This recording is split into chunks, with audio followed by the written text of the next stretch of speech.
You guys wanted a free Creamy keyboard? Let's pick a winner for this one. For those of you that entered in my Creamy keyboard giveaway, let's announce the winner finally.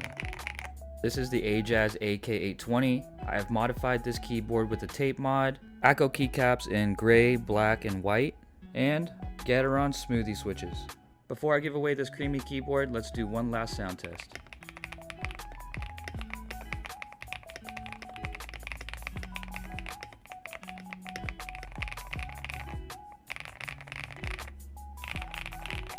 If you like the sound of these switches, these are the Gateron smoothies, and I'm gonna have that link down below in this video. Let's scroll through here and pick a random winner. I'm just gonna keep scrolling and stop. Los Poot. Congratulations, Los Poot. You are the winner of the Ajaz AK820.